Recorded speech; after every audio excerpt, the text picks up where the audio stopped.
Армысыздар, Қарашанақ телеарнасын көрермендері, сіздермен бірге мен өтеп берген Қарасай. Бүгінгі күнге келіп жеткен ақпараттар легіне зер салыңыздар, алдымен аңдатпа. Бөрлі аудандағы бейбітшілік пен татулық символы аудандық достық үйі.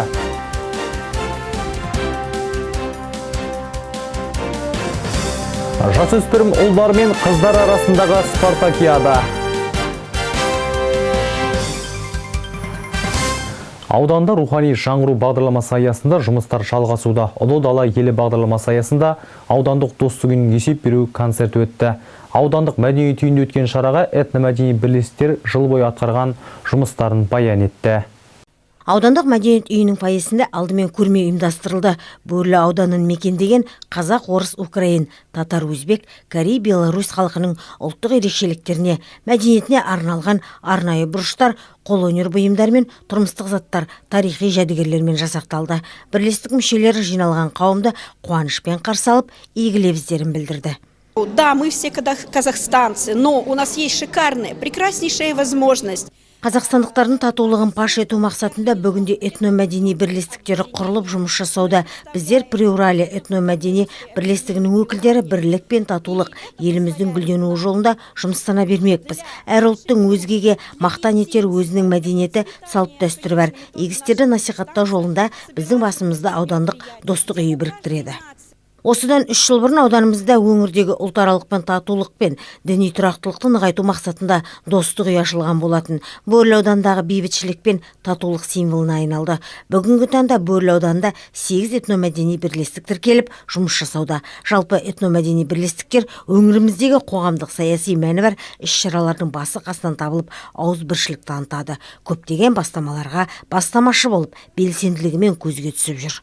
Елбасы деген ассамблея институтын құрып, міне де бірлесіп, бір ұжым болып Қазақстанда сөйтіп, міне достық үйі арқылы біздің Бөрлі ауданында сондай үлкен шара өткізіліп жатыр. Сондықтан мен айтайын дегенім, бүгінгі шарамыз құтты болсын. Мына алдымызда келатқан мерекеміз, тәуелсіздік күндері көп жылы біздерге бақыт пен қуаныш әкелсін. Дамы берейік. Достығымыз осылай мына ассамблея мүшелерімен, басқа да қалқы орталықтарымен дос болып осылай үлкен жетістіктерге жетейік. Құтты болсын. Осыдан бірер ай бұрын аудандағы этномәдени бірлестіктердің қатарына Сиарманда қосылып, бірлестік заңды тіркеуден өткен болатын. Отанға деген сүйіспеншілікті арттырып, құрметтей білуге, ауданда басқа ұлт өкілдерінің достығын нығайтуға тәрбиелеу жолында ұйымшылдықпен жұмыс жасаймыз, дейді Сиарман этнобірлестігінің мүшелері. Мы живем в дружбе и согласии. Біз татулық пен келісімде өмір сүрудеміз. Қазақстан көп ұлтты мемлекет. Түрлі ұлт өкілдерінің іс-шаралары кез келген тұрғын үшін маңызды. Себебі елімізде, соның ішінде ауданда қай ұлттың болмасын, тілін, өнерін, салт дәстүрін танып білуге барлық жағдай жасалған. Алдағы уақытта да бірлігіміз жарасып, алға қойған мақсаттарға қол жеткізетінімізге сеніміміз зор. Шара барысында қоғамдық жұмыстарға белсене араласып, көпке үлгі болып жүрген аудандағы барлық этномәдени бірлестіктердің төрағалары алғыс хатпен марапатталды.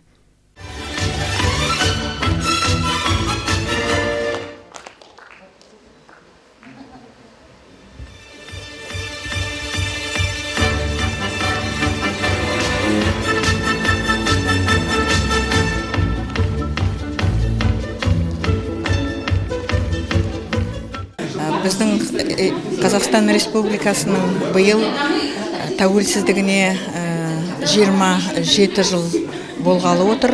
Осы мереке қарсаңында жасалып жатқан бұл шараны мен тамаша ұйымдастырылған шара ретінде бағалаймын. Өйткені біздің ауданымызда өмір сүріп, бізбен қоян-қолтық бірлесе отырып, белсенді жұмыс жасап келе жатқан ұлттар мен ұлыстардың өкілдерінің жарқын жүздерін, қуанышты тірліктерін қарап отырып, мен біздің еліміздің тәуелсіздігінің ұзақ болатынына, ғұмырының ұзақ болатынына кәміл сенемін. Және біздің еліміздің тәуелсіздігінің біртұтастығында осы әртүрлі біздің елімізді мекендеп жатқан әртүрлі ұлттардың да өзіндік үлесі бар деп ойлаймын. Өйткені тәуелсіздігімізге соншама жыл өтсе де, сонау кеңес кезінен қалыптасып келе жатқан ұлттар достығы әлі күнге жалғасып келе жатыр.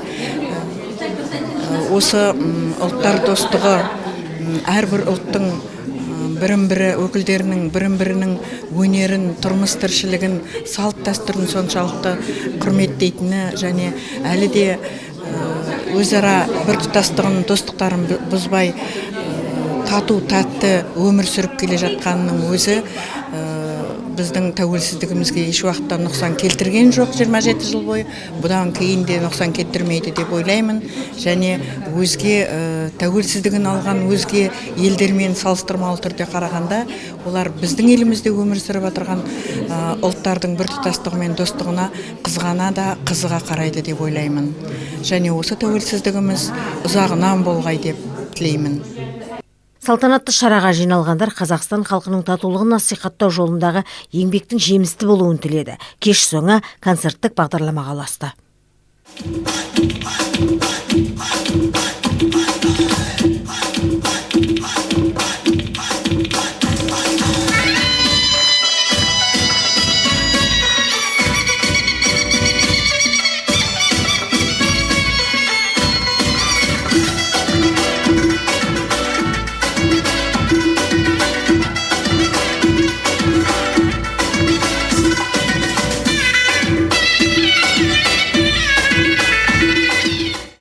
Жайнагүл Жеңісқызы, Тимур Төлепбергенов, Азамат Бабақожиев, Қарашығанақ арнасы. Бөрлі аудандық балалар жасөспірімдер спорт мектебінің құрылғанына 50 жыл толып, соған орай спартакиада оздырылған болатын.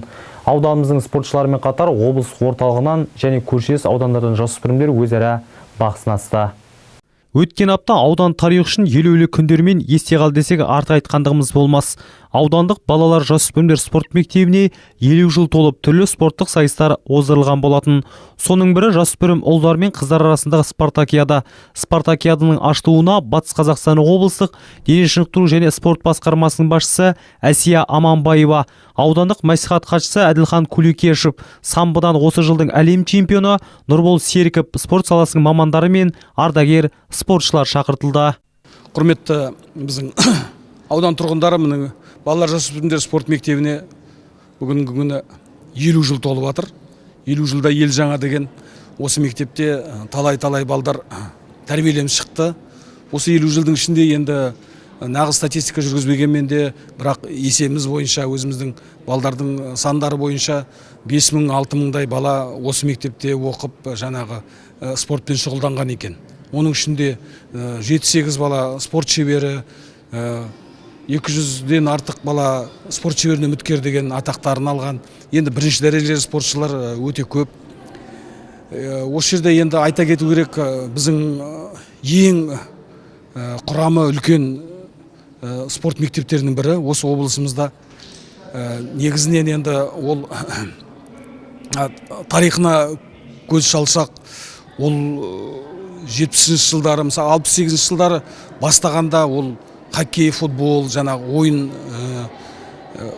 түрлерінде болса, одан кейін мысалға бері келе бүкіл жаңағы 20 шақты спорт түріне ауысты.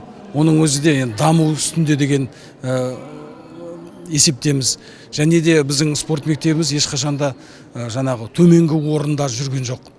Жалпы жарысқа Орал қаласы, Жәнібек ауданы, Теректі, Сырым, Шыңғырлау аудандарының спортшыларынан бөлек Ақсай қаласының 4 бірдей мектебі мен балалар жасөспірімдер спорт мектебі және Бөрлі спорт кешенінің спортшылары бақ сынасты. Видеоролик арқылы өткен тарихқа тоқталып, сол кездегі спортшылар өміріне, олардың жеткен жетістіктеріне тоқталды. Аудан әкімі Санжар Жұматайұлы мен балалар жасөспірімдер спорт мектебінің директоры Ғұмар Әжіғалиевтің атынан алғыс хаттар табысталса, самбодан әлем чемпионы Нұрбол Серіковке аудан әкімінің атынан сыйлықтар табысталған еді. Өтепберген Қарасай, Тимур Төлепбергенов, Азамат Бабақожиев, Қарашығанақ телеарнасы. Бүгінгі күнге келіп жеткен ақпараттар легі осындай болды. Жағымды жаңалықтарымыз көп болсын, аман, сау болыңыздар.